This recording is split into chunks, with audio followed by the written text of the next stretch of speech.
Hello base ஐவரோட பங்களாதேசமே பத்தி எரிஞ்சிட்டு இருக்கு. மிகப்பெரிய போராட்டத்தில் அதுவும் மாணவர் போராட்டத்தில் ஏகப்பட்ட பேர் கொண்டு குவிச்சாங்க. அதாவது 350 பேருக்கு மேல இறந்திருக்காங்க. அது மட்டும் கிடையாது, அந்த நாட்டுடைய பிரதமர் ஷேக் ஹசீனா நம்ம இந்தியாவுக்கு அடைக்கலம் தேடி இருந்திருக்காரு. முக்கியமா தற்போது பங்களாதேஷ் நாடு ராணுவ ஆட்சி நிறுவப்பட்டு இப்ப முகமது யூனுஸ் என்பவர் தான் பிரதமராக தேர்ந்தெடுக்கப்பட்டிருக்காரு. யார் இந்த முகமது யூனுஸ், பின்னாடி என்ன நடக்குது? அது மட்டும் கிடையாது, ஒரு மாணவர் ஏற்படுத்தியது தான் இவ்வளவு பெரிய புரட்சியும். அந்த மாணவர் யாரு, என்னெல்லாம் புரட்சி ஏற்பட்டது அப்படின்றத பார்க்கலாம். அதாவது இந்த கலவரமே ஒரு விசித்திரமானது தான். பங்களாதேஷ்ல கடந்த 15 வருஷமா ஆட்சி செஞ்சிருந்தவர் தான், பிரதமராக இருந்தவர் தான் ஷேக் ஹசீனா. எதனால இந்த புரட்சி அப்படின்னு கேட்டீங்கன்னா, 1950ல வடக்கு பாகிஸ்தான் கிழக்கு பாகிஸ்தான் 2 வகை இருந்தது. இதுதான் கிழக்கு பாகிஸ்தான். அதாவது வடக்கு பாகிஸ்தான்ல உள்ள அந்த பாகிஸ்தானியர் கொடுமை தாங்க முடியாம அடிமைப்பட்டு கிடந்தவங்க தான் இந்த பங்களாதேஷ்காரங்க. இது மீட்டெடுத்தவர் தான் ஷேக் ஹசீனாவோட தந்தை முஜிபுர் ரஹ்மான் தான் இவருடைய தந்தை. இவர் பங்களாதேஷ் தந்தைன்னு அழைக்கப்படுறாரு. இவங்க எல்லாமே இந்தியாவுக்கு ஆதரவா வந்திருக்காங்க. அதே நேரத்தில் இவர் 1981ல படுகொலை செய்யப்பட்டாரு. படுகொலை செஞ்சவர் ஜியாவுர் ரஹ்மான். இவர் ஒரு ராணுவ வீரர். இதுக்கு பிறகு இவர் இறக்குறவர கவர்னரா இருந்தவர். இவருடைய மகள் தான் கலிதா ஜியோ.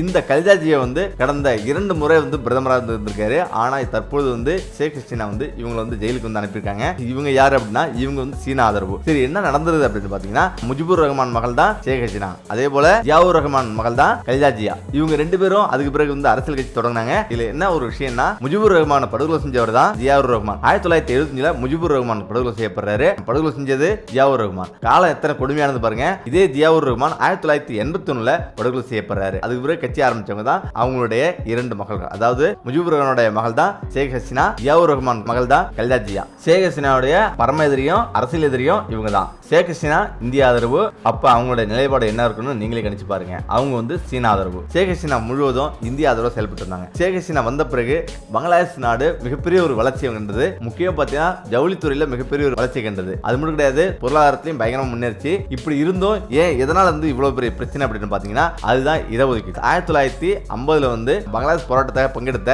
போராளிகள், அதாவது தியாகிகளுக்கு 30% இடஒதுக்கீடு பண்றாங்க ஷேக் ஹசீனா. அதுவும் 2006ல இந்த 30% இடஒதுக்கீட்டுக்கு அப்போது பயங்கர போராட்டம் கொஞ்சமா வெடிச்சு இருந்தது. தற்போது அது மிகப்பெரிய ஒரு போராட்டமா முன்னெடுத்துருக்காங்க மாணவர்கள். இதுக்கு முன்னெடுத்துருக்கு முக்கியமான ஒருத்தர் யாருன்னா, நிகித் என்ற மாணவர் தான் இந்த போராட்டத்தை முதல் முன்னெடுத்தவர். அது கல்லூரியில தனி ஒரு ஆளா. ஆனா இது மிகப்பெரிய அளவு அந்த பங்களாதேஷ் முழுவதும் வைரலாச்சு. இதுக்கு பிறகுதான் போலீஸார் கஸ்டடி வச்சு அடின்னு அடிச்சு அவர் நினைவு இழக்கிற அளவுக்கு அடிச்சு தெருவில் போட்டிருக்காங்க. அவர் காப்பாத்தினவங்க தான் மற்றவங்க எல்லாமே. இதுக்கு பிறகும் அவர் போராட்டத்தை கைவிடல.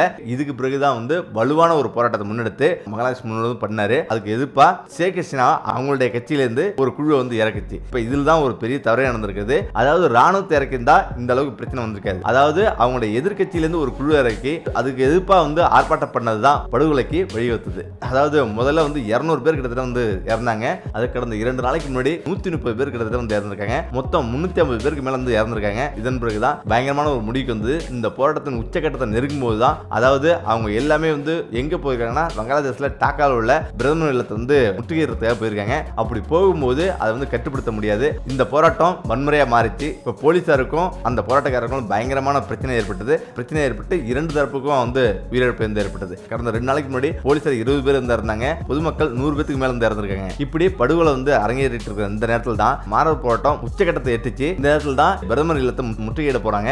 இதெல்லாம் உணர்ந்த பிரதமர் ஷேக் ஹசீனா பிரதமர் பதவியை ராஜினாமா பண்ணிட்டு உடனடியாக அந்த நாட்டிலிருந்து வெளியேறி இந்தியாவுக்கு தஞ்சம் புகுந்தாரு. இப்ப இதுக்கிடையில் தான் வங்கதேச நாட்டுடைய பிரதமர் யார் அப்படின்ற எல்லோரும் மிகப்பெரிய ஒரு கேள்விக்குறியோட இருந்தாங்க. இந்த நேரத்தில் இப்போ ஒரு முக்கியமான முடிவு எடுத்திருக்கு பங்களாதேசம். பங்களாதேஷ் அதுக்கு பிறகு எதிர்கட்சிகள் ஆளுங்கட்சி எல்லாத்தையும் சேர்த்து அரசை கலைச்சிட்டு ராணுவ ஆட்சி அமைச்சது. யாரை ஆட்சியில அமர வைக்கிறது அப்படின்னு குழப்பமடைஞ்சிருந்தது. இந்த நேரத்தில் தான் சிறையில் இருந்த கலிதா ஜியோ, அதாவது அரசியல் கட்சி தலைவருமான எதிர்கட்சி தலைவருமான கடந்த 1991 96ல பிரதமர் பதவி வச்சோம். 2001 2006ல பிரதமர் பதவி வச்சோம். இந்த எதிர்கட்சி தலைவர் சிறையில் அடைச்சிருந்தாரு ஷேக் ஹசீனா. அவரை விடுதலை பண்றதா அந்த கூட்டத்தில் முடிவெடுத்து அவரை விடுதலை பண்ணாங்க. இந்த நேரத்தில் தான் இந்த போராளி குழு இருக்குங்களே, அந்த போராளி குழு இது மாதிரி நாங்க சொல்றவங்கள தான் நீங்க பிரதமரா நிர்ணயிக்கணும் அப்படின்னு பயங்கரமா போராட்டத்தை முன்னெடுத்தாங்க. அதுக்கு பிறகுதான் அவங்க போராட்டத்தை எல்லாம் முடிச்சிங்க. அவங்க நாட்டை விட்டு தப்பிச்சு போயிட்டாங்க அப்படின்னு அறிவிப்பு வெளியிட்டாரு ஜனாதிபதி. ஆனா இப்ப யார பிரதமரா அமைக்கிறது அப்படின்ற ஒரு பெரிய ஒரு குழப்பத்தில் இருந்தது. மாணவர்கள் கூப்பிட்டு பேச்சுவார்த்தை நடந்தது.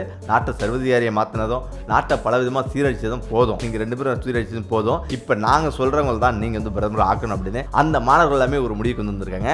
அந்த மாணவர்கள் சொன்ன அந்த 13 பேர்ல ஒருத்தர் தான் முகமது யூனுஸ். இந்த முகமது யூனுஸ் யார் அப்படின்னா, கிராமிய வங்கிகள் மூலம் கிராம வறுமை ஒழிப்பை முன்னெடுத்து வெற்றி கண்டவர் தான் முகமது யூனுஸ். அது மட்டும் கிடையாது, இதுக்காக 2006ல இவருக்கு நோபல் பரிசு வழங்கப்பட்டது. இவரை பிரதமர் ஆக்கணும் அப்படின்னு அந்த மாணவர்களுடைய கோரிக்கையா இருந்தது. உடனடியா இவர் இவர் வந்து பிரதமர் ஆக்கிறதுக்கு அனைத்து கட்சி கூட்டத்தில் வந்து முடிவெடுக்கப்பட்டது. இதே முகமது யூனுஸ் வந்து 2006 நோபல் பரிசு பெறாரு. அதே 2007 இவர் வந்து கட்சி ஆரம்பிக்கிறதா இவர் சொன்னாரு. ஆனா அதே 2007 ஷேக் ஹசீனா வந்து பிரதமர் ஆனதால அவர் அந்த திட்டத்தை வந்து கைவிட்டாரு. ஆனா தற்பொழுது இவருடைய ஆசை வந்து நிறைவேறிருக்கு. என்ன இருந்தாலும் ஏற்கனவே பல நாடுகள் வந்து இந்தியாவுக்கு வந்து எதிராக இருந்திருக்குது. முக்கியம் பாத்தீங்கன்னா அண்டை நாடுகளான பாகிஸ்தான், நேபாளம், ஆப்கானிஸ்தான் அப்படின்னு பெரும்பாலான நாடுகள் இந்தியாவுக்கு எதிர்ப்பாகவே இருந்திருக்கு. முக்கியம் பாத்தீங்கன்னா அங்க நட்பு நாடு அப்படின்னு பாத்தீங்கன்னா வங்கதேசம் மட்டும்தான். வங்கதேசம், பூட்டான், மொரிசியஸ் போன்ற இந்த 2-3 நாடுகள் தான் வந்து தற்போது நட்பு நாடா இருக்கு. அதுல மிகப்பெரிய ஒரு நாடு தான் இந்த வங்கதேசம். வங்கதேசம் எக்காரணத்து கொண்டும் அமெரிக்கா, சீனா கடன் கொடுக்கிற பொருளாதார ரீதியா உதவுறன்னு சொன்னா கூட வந்து வங்கதேசம் இதுவரை ஏத்துக்கவே இல்லை. அதுக்கு முக்கிய காரணம் என்னன்னா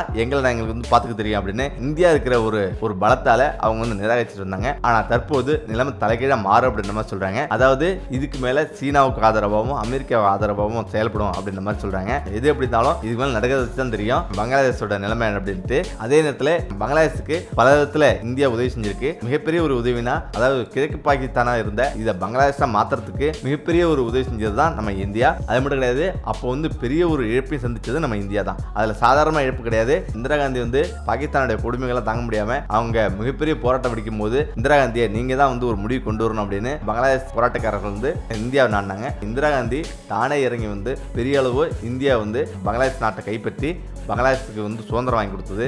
சுதந்திரம் வாங்கி கொடுத்ததுல இந்தியாவோட பங்கு மிகப்பெரியது. அதனால தான் இன்னைக்கும் பங்களாதேஷில் ஒவ்வொரு குடிமகனும் இந்தியாவை வந்து திரும்பி பார்ப்பாங்க. ஏன்னா அவ்வளோ கொத்துடுமையாக வச்சுருந்தாங்க பாகிஸ்தான் நாட்டுக்காரங்க பங்களாதேஷ் நாட்டை. ஆனால் இன்னைக்கு சுதந்திரம் அடைஞ்சு மிகப்பெரிய ஒரு வளர்ச்சி கண்டிருக்குன்னா அதுக்கு இந்தியா தான் முக்கிய காரணமாக இருந்தது. அப்படி இந்தியாவுக்கு சாதகமாக இருந்த இப்போ ஷேக் ஹசீனா வந்து இன்னைக்கு இந்தியாவுக்கே தப்பி ஓடினாங்க. ஏற்கனவே அவங்க அப்பா கைது செய்யும் போது 1950 நம்ம இந்தியாவுக்கு தான் தப்பி வந்தாங்க. இப்பயும் நம்ம இந்தியா தான் வந்து அடைக்கலம் கொடுத்துருக்கு. நம்ம இந்தியாவுக்கு தப்பி வர்றதுல வந்து இவங்க மட்டும் தான் கிடையாது, ஏற்கனவே பல பிரதமர்கள் வந்து இந்தியா அடைக்கலம் கொடுத்திருக்கு.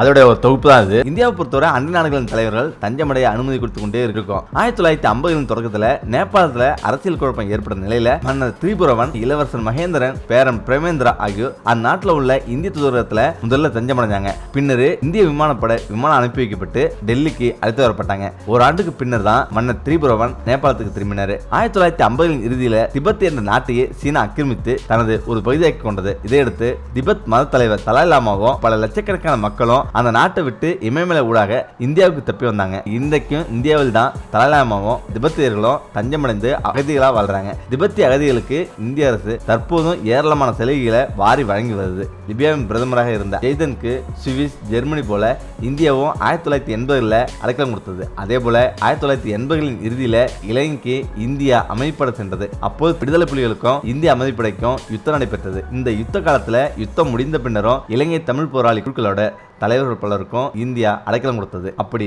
அடைக்கலம் கொடுக்கப்பட்டவர்களை பத்மநாதா, டக்ளஸ் தேவானந்தா, வரதராஜ பெருமாள் உள்ளிட்டோர் முக்கியமானவங்க. இந்தியாவில் இலங்கையின் வடகிழக்கில் உருவாக்கப்பட்ட மாகாண சபை முதல்வராக இருந்தவர் வரதராஜ பெருமாள். மிக நீண்ட காலம் இந்தியாவில் தலைவராக இருக்க அனுமதிக்கப்பட்டவர் வரதராஜ பெருமாள். முக்கியமா பாகிஸ்தானிடமிருந்து தன் நாடு கூறி போராடுது பாலிஸ்தான் விடுதலை போராட்ட தலைவர்களில் ஒருவரான பிரஹம்தாக் இந்தியாவிடம் அடைக்கலம் கோரியவர் தான். 2015 ஆண்டு மாலத்தீவின் முன்னாள் துணை அதிபர் அகமது அதீப் படகு மூலமா இந்தியாவுக்கு தப்பி ஓடி வந்து அடைக்கலம் கோரினார். ஆனா இந்தியா அடைக்கலம் தராம மாலத்தீவுக்கு திருப்பி அனுப்பியது. 2022 ஆண்டு இலங்கையில மக்கள் புரட்சி வெடித்த போது அந்த நாட்டின் பிரதமராக இருந்த மஹிந்த ராஜபக்சே இந்தியாவிடம் அடைக்கலம் கேட்டதாக கூறப்பட்டது. ஆனா இலங்கை ஜனாதிபதியாக இருந்த கோத்தய ராஜபக்சேவும் இந்தியாவில் அடைக்கலம் கேட்டிருந்தார். ஆனா இந்திய அரசும் இவருக்கு அடைக்கலம் தரவில்லை. மாலத்தீவில் தான் இவரும் தஞ்சமடைஞ்சாரு. மியான்மர் நாட்டில் ராணுவ ஆட்சியை கைப்பற்றியதால அந்நாட்டு எம்பிக்கள், அமைச்சர்கள் பலரும் இந்தியாவின் வடகிழக்கு மாநிலங்களில் தஞ்சமடைந்தாங்க. 1970 வங்கதேச நாட்டின் விடுதலை போராட்ட காலத்துல இந்திய ராணுவம் முழுமையாக உதவி செஞ்சது. வங்கதேச விடுதலைக்காக பாகிஸ்தானிடம் இந்தியா யுத்தம் நடத்திய காலத்துல அதன் தலைவர்கள் இந்தியாவில் அடைக்கலம் புகுந்தாங்க. தற்போது பிரதமர் ஷேக் ஹசீனாவும் அவரது சகோதரியும் இந்தியாவில் தஞ்சமடைஞ்சிருக்காங்க. இப்படி இந்தியா வந்து பல பிரதமர்களுக்கு வந்து அடைக்கலம் கொடுத்திருக்கு.